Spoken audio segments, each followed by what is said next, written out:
Hello, fight fans. Welcome to another episode of More Than Fight Podcast. I'm your host, Jose Alfredo Alcázar. And as always, this is your co-host, Juan. And then behind the camera, we have John. This is episode 52B, we'll call it, or part 2. And on this one, we're going to touch on ESPN's main event card, Ramirez versus Isaac Dogboe. And we'll touch on the co-main and a couple other fights that were on Saturday night. Juanillo, let's jump into it. What did you think of this one? Robbery. No, I'm kidding. No, I boxed him, man, because Dogboe came to fight too. He gave it his all. I think he was lunging in at the end, just going for broke. I thought he was doing all he could. Yes. And Ramirez was just too slick, too quick, and too skillful. So he did get caught a few times, pretty good too. 100%. No, Isaac Dogboe was doing a good job in spots. I think my favorite part about this was the corner. Thankfully, ESPN had the camera there, had the audio there, because Barry Hunter was excellent in the corner. But the problem is that Isaac Dogboe could not execute what Barry Hunter was asking him to do, because Hunter could see what he needed to do, but Dogboe wasn't able to do what Hunter was asking of him. And that being said, like you said, Isaac Dogboe looked very good. He in spots is the problem, because Ramirez did land some really good shots and hurt Dogboe to the point where I thought he might put him down, but he did not. Do you think it was a knockdown in the 10th? With Niho? You know what? Trip. Yeah, I think it was a trip too. It's not fresh on my mind. Yeah, but those are the instances where I don't understand the replay stuff. That's where I get confused. I don't like the replay. How does that work? Or they need to explain that better, because it gets confusing. But even with that, I think Isaac Dogboe did really well, considering where he has been to where he was here on the doorstep of potentially getting another title. But obviously, Ramirez showed why he is who he is, and he's finally a champion in a loaded division at featherweight. Juanillo, where do you see Ramirez going from here? Trying to unify, I guess. He is a champion. That's what he would want to do, but the model is probably going to beat everyone, as he said. The Heartbreaker? No. The Heartbreaker is going to beat all of those guys. His pressure's too good, too much. They can't hang with him. Right now, the only guys that Robesi could fight are Vargas and Figueroa, because Lara's got to fight and Lopez has got to fight. So Lara's going to fight Lee Wood again, May 27th, for those of you who don't know. And then Lopez is going to fight Irish Mick Conlan, who on this list, for some reason, is 17. But if it's fans, that makes more sense, because it's insane that Irish Mike Conlan is 17th on this list. To me, that's insane. I've never heard of Kigai. Oh, I have heard of Kigai. So, but no, I think Ramirez is going to have a difficult time with any one of these dudes. Whether it's Vargas, Figueroa, Lara, maybe El Venado, because El Venado does get caught. But even then, even Mark Mixayo is going to be difficult. There are a lot of good fighters in this division. Oh, yeah, it's a loaded division. I was thinking, like, Mixayo, but I don't think he's trying to take a step back. No, exactly. That's why if I'm Mixayo, I try to go get Ramirez. I think Ramirez is beatable based on what Isaac Dogboe was able to do. Yeah. Without a doubt, he is a beatable fighter.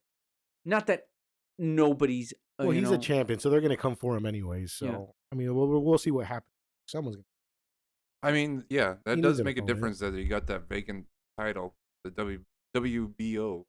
But yeah, if I'm Mixayo, I go ask for Ramirez.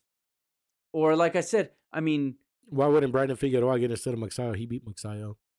Well, because Mixayo's with PBC too. Right? Don't overthink it. Let's just get it done. Come on, all of them fight each other. No, I know, but you know better than anyone that the networks are always going to be a problem.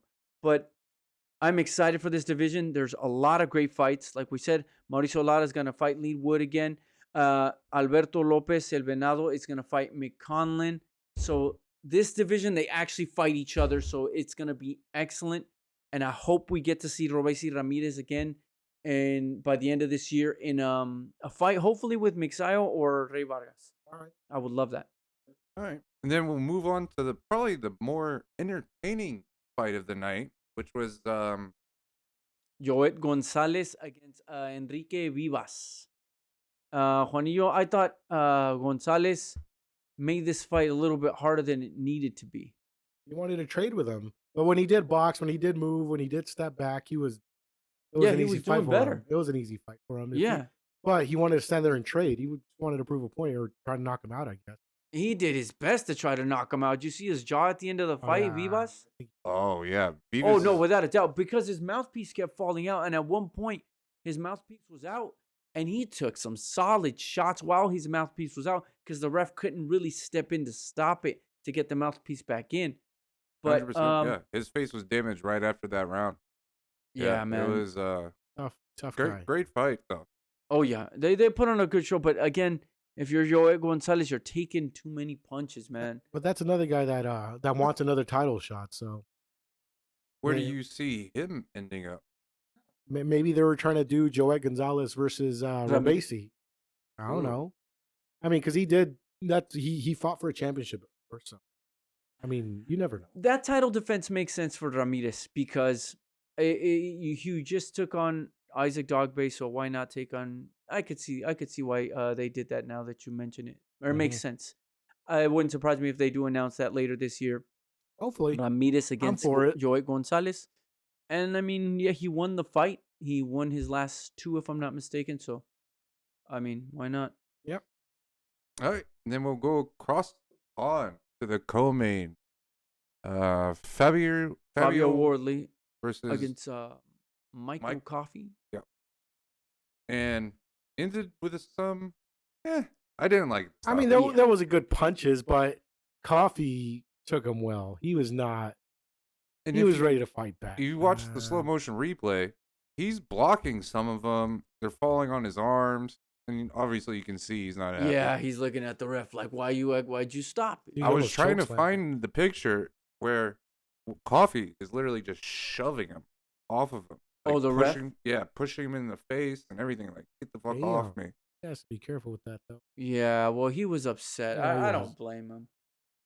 Yeah, I mean, that stoppage was definitely premature. I'm not saying Wardley wasn't going to win. No, I agree with you. Wardley was definitely looking looking like the more dangerous fighter, and like eventually he might put him away. But at the same time, you don't want to see a stoppage like that where you can clearly see the other guy still got a lot left. But and he was moving well, and like I said, if you rewatch it, he's blocking or it's landing on his arms or gloves. Mm-hmm. I mean, a couple get in, but nothing like you said that stunned Coffie to the point where the ref felt like he needed to step in. So yeah, but unfortunate stoppage. But nothing for Fabio, huh? I mean, if I'm Fabio and Eddie Hearns right there, you just say, hey man, give me Dillian White. I think Fabio Wardley can beat Dillian White, even though that's you could argue it's a bit of a step up, but Wardley needs something. I mean, he eventually wants to fight for a championship, right? And Dillian White, who is Dillian White going to fight? Like we said in the last episode, nobody wants to see him fight Joshua. I don't.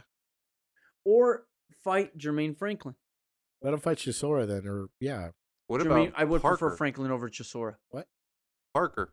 Joseph Parker. That's a big step up, dude. Is it? Joseph. No, Joseph's a very intelligent boxer.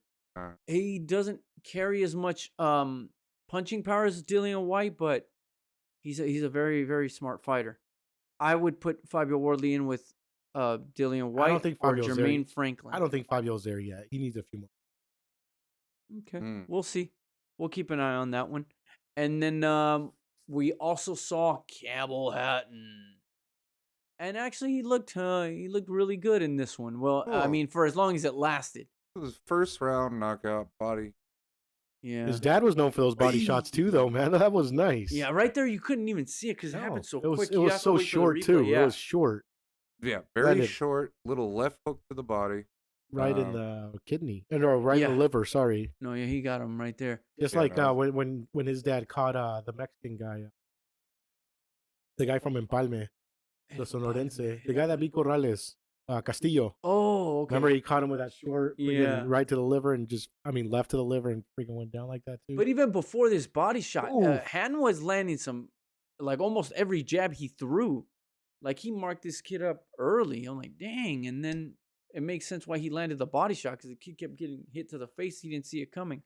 Good shit. But Hatton still, he's got to keep it going because they got to put him in with somebody that's going to really test him to really find out, is he really something? We're seeing him every month. We'll see him again next month. Yeah. I mean, it is Yeah, true. because you're right. He didn't take a lot of punishment, so why not put him in the May 27th card with Lara and Lee Wood? The May 20. Oh yeah, with Katie Taylor and Chantel Cameron. Yeah, it's right in his backyard. Yeah.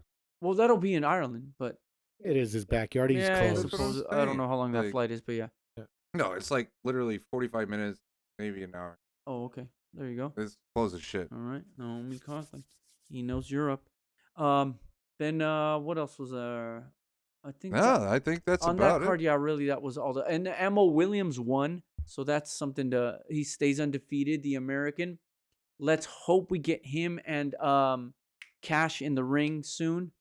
I know Cash was supposed to fight on this card, so obviously both of them were going to be. I would imagine they were setting it up for the next. As the next fight for both of them, but unfortunately, Cash got hurt. They never said. Actually, yeah, you're right. Assume he got hurt. I don't want to say he got hurt. They didn't say it, but I'm not 100% clear as to why Cash's fight got pulled. But either way, Emma Williams stays undefeated. Hopefully, we get to see him soon in against Cash. And then Campbell Hatton still needs a lot more work.